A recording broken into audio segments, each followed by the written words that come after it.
तो दोस्तों, मैं आपकी फ्रेंड आज हाजिर हूँ आपके सामने एक नया लेक्चर लेकर। आज की इस वीडियो में अपन भारत के जो संविधान का बेसिक स्ट्रक्चर है उसके बारे में विस्तार से चर्चा करेंगे। शुरू करते हैं। भारतीय संविधान का जो मूलभूत ढांचा है वो कैसे निकल कर आया, इसकी क्या विशेषताएं हैं, क्या कमियां हैं संविधान में, सुप्रीम कोर्ट ने इसके बारे में क्या कुछ कहा, इसके बारे में इस लेक्चर में अपन विस्तार से चर्चा करेंगे। तो दोस्तों, क्या बात है कि सबसे पहले सुप्रीम कोर्ट के जो अपना जो अनुच्छेद 368 है उसके तहत जो मौलिक अधिकार है उसको लेकर चुनौती दी गई कि क्या संसद मौलिक अधिकारों में संशोधन कर सकती है। ठीक है। तो सबसे पहले इस वाद में जो सुप्रीम कोर्ट में गया था वो AK गोपालन वाद था 1950 का। ठीक है। फिर 1951 का शंकरी प्रसाद वाद गया। इसके बाद में 1965 का सज्जन सिंह वाद गया। ठीक है। इन तीनों वादों में जो ये केस सुप्रीम कोर्ट में दर्ज किए गए थे उनमें सुप्रीम कोर्ट ने कहा कि जो संसद है उसकी मूल शक्ति है कि वह मौलिक अधिकारों में संशोधन कर सकती है। अर्थात कहा कि जो संसद है वो संविधान के किसी भी भाग में अमेंडमेंट कर सकती है। ठीक है। फिर इसके बाद में आता है गोलकनाथ वाद। 1967 में गोलकनाथ वाद आता है जिसमें सुप्रीम कोर्ट ने एक बहुत ही महत्वपूर्ण फैसला सुनाया। इसने कहा, सुप्रीम कोर्ट ने कहा कि जो संसद है वो संविधान में संशोधन नहीं कर सकती। जो मौलिक अधिकार है उनमें संसद अमेंडमेंट नहीं कर सकती। इसी के विरोध में इंदिरा गांधी सरकार आई थी। सॉरी, वो इसी इसी के विरोध में इंदिरा गांधी सरकार है वो 1973 में 24वां संविधान संशोधन लेकर आई थी। ठीक है। इसमें कहा गया कि जो अनुच्छेद 13 उसमें विधि जो लॉ होता है उसका उल्लेख नहीं किया गया है। ठीक है। इसलिए संसद है वो संविधान में संशोधन कर सकती है। ठीक है। साथ ही इस कॉन्स्टिट्यूशन अमेंडमेंट के थ्रू कहा गया कि नागरिकों के मूल अधिकार सीमित है। संसद है वो संविधान के किसी भी भाग को अमेंडमेंट कर सकती है। फिर आया अपना 1972 का 25वां कॉन्स्टिट्यूशन अमेंडमेंट। ठीक है। इसमें कहा गया कि जो मुआवजा शब्द है वो पर्याप्त मुआवजा में बदलकर जो संपत्ति का अधिकार है उसमें संसद के द्वारा कटौती कर ली गई। साथ ही संसद ने कहा कि जो संसद है वो मूल अधिकार जो DPSP हैं जो अपने नीति निर्देशक तत्व हैं उनमें संशोधन कर सकती है। अर्थात संसद ने जो मौलिक अधिकार थे उनके ऊपर जो अपने DPSP है उनको प्राथमिकता दी गई। साथ ही अनुच्छेद 39B और 39C के जो न्यायिक समीक्षा का अधिकार है सुप्रीम कोर्ट का उस पर अंकुश लगा दिया गया। अर्थात संसद ने कहा कि जो 39B और C आर्टिकल है उनके थ्रू आप जो अपना सुप्रीम कोर्ट है वो न्यायिक समीक्षा नहीं कर सकता। ठीक है। देख सकते हैं हम इस दौरान सुप्रीम कोर्ट में और अपनी जो संसद थी उनके बीच में नोकझोंक चल रही थी। फिर आता है 1973 का कॉन्स्टिट्यूशन, सॉरी 1973 का केशवानंद भारती केस। इसी में अपने मूल ढांचे का सिद्धांत का उद्भव हुआ था। सुप्रीम कोर्ट ने एक बैलेंस करते हुए कहा कि संसद है वो संविधान में संशोधन कर सकती है लेकिन बेसिक स्ट्रक्चर को चेंज नहीं कर सकती। ठीक है। तो अपन देख लेते हैं केशवानंद भारती केस था क्या, उसके बारे में जान लेते हैं। तो दोस्तों, केशवानंद भारती केस है वो केरल सरकार के विरुद्ध दायर एक याचिका थी। क्या था कि केरल भूमि सुधार अधिनियम 1963 के तहत केरल सरकार द्वारा जो जमींदार थे, मठ थे, उनकी जो भूमि थी उनका अधिग्रहण कर लिया गया, उन्हें जब्त कर लिया गया। राज्य सरकार के इस निर्णय को केशवानंद भारती बनाम केरल राज्य में चुनौती दी गई। क्या था कि जो भूमि संपत्ति का अधिकार था वो अपने मौलिक अधिकारों का पार्ट था, उसी को चुनौती दी गई थी केशवानंद भारती वाद में। ठीक है। इसमें राज्य सरकार के ऊपर आरोप लगाया गया कि अनुच्छेद 25, 26 और अनुच्छेद 31 है मौलिक अधिकारों के तहत उनका यह जो केरल भूमि सुधार अधिनियम 1963 वह अतिक्रमण करता है। ठीक है। तो केशवानंद भारती केस थी वो 13 जजों की पीठ थी जो कि अब तक की सुप्रीम कोर्ट की गठित सबसे बड़ी पीठ है। It is very important fact कि अब तक की सुप्रीम कोर्ट की सबसे बड़ी पीठ कौन सी है? केशवानंद भारती केस 1973 वाला। ये डेट भी याद रखना, पूछ लिया जाता है, मिलान करवा लिया जाता है। ठीक है। बात करें केशवानंद भारती के प्रमुख निष्कर्ष क्या निकले, सुप्रीम कोर्ट ने इसमें क्या निर्णय दिए। सुप्रीम कोर्ट ने जो 24वां संविधान संशोधन है उसकी वैधता को तो बरकरार रखा, ठीक है। साथ ही यह भी निर्णय दिया कि संसद है वो संविधान के किसी भी भाग को, चाहे वो मूल अधिकार हो या डीपीएसपी हो, कोई भी हो, उसमें अमेंडमेंट कर सकती है। लेकिन कुछ शर्तें हैं। शर्त ये रखी सुप्रीम कोर्ट ने कि संसद है वो संविधान में संशोधन तो कर सकती है, बट जो संविधान की मूलभूत विशेषताएं होती है, मूल सिद्धांत, उसको चेंज नहीं कर सकती।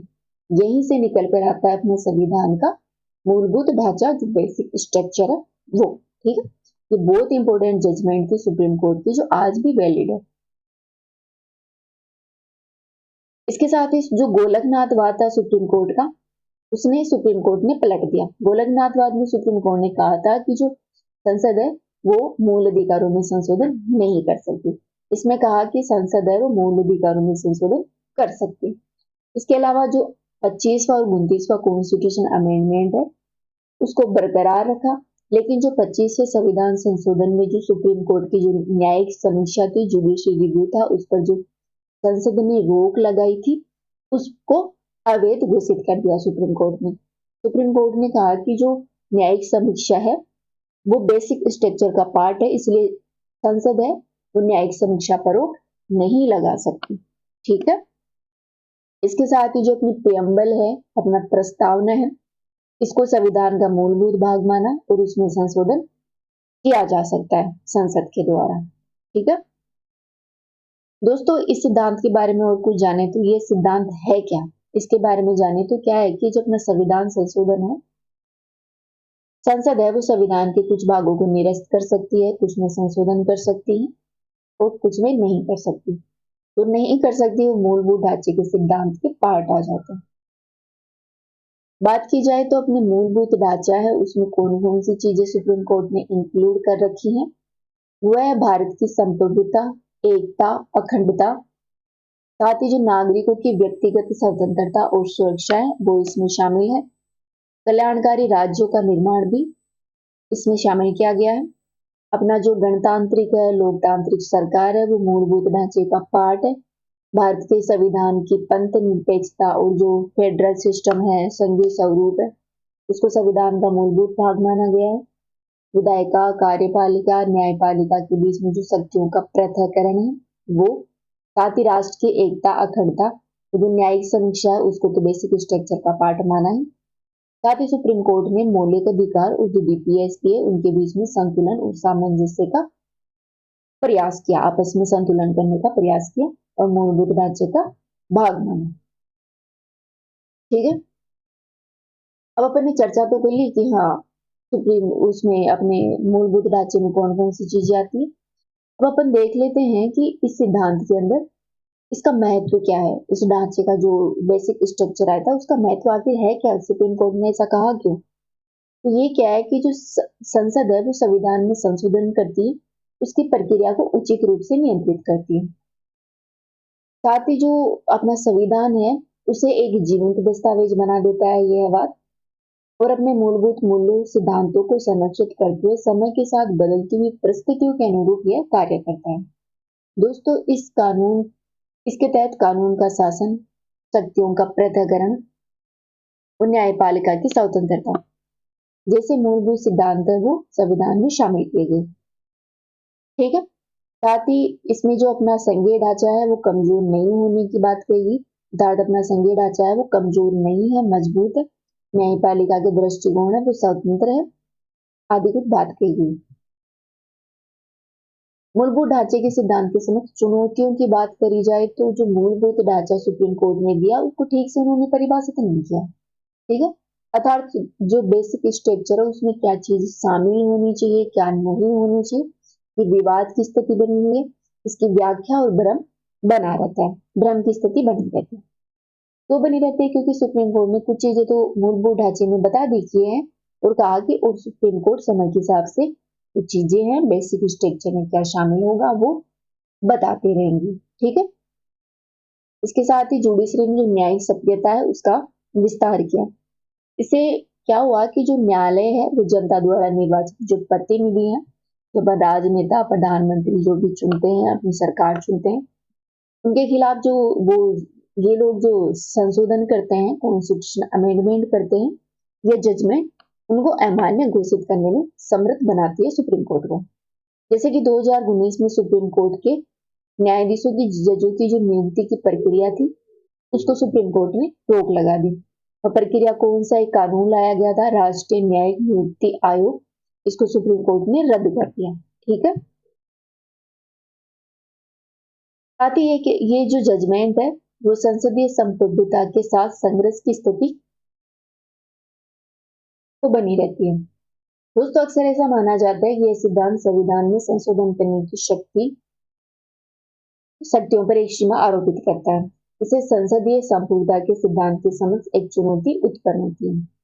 उदाहरण के लिए जम्मू कश्मीर को प्राप्त जो विशेष अधिकार है उसको हटाने के क्रम में सुप्रीम कोर्ट में चैलेंज किया गया था।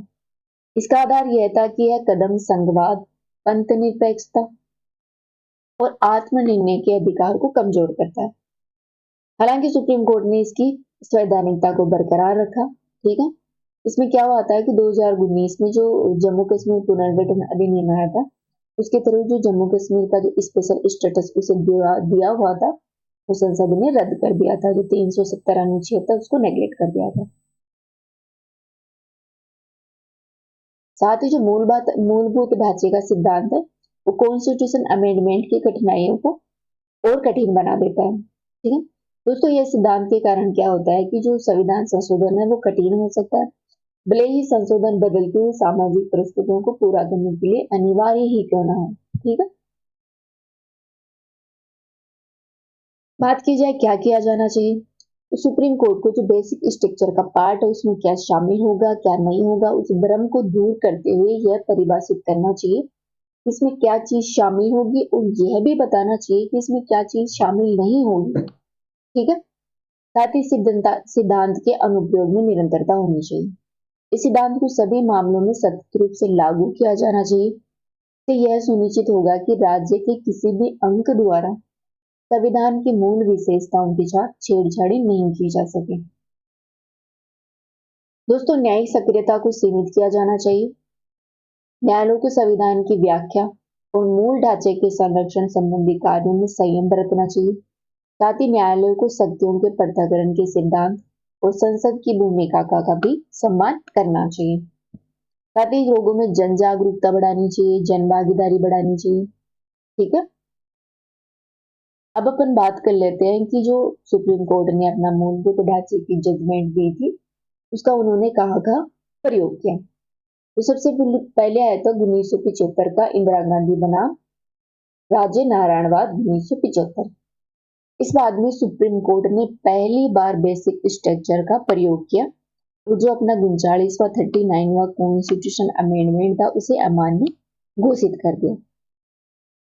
क्यों घोषित कर दिया? क्योंकि सुप्रीम कोर्ट ने कहा कि जो चुनाव होते हैं राष्ट्रपति के, सॉरी प्रधानमंत्री के, लोकसभा अध्यक्ष के, वो न्यायिक समीक्षा के बाहर नहीं है, उसी के अंदर इंक्लूड है।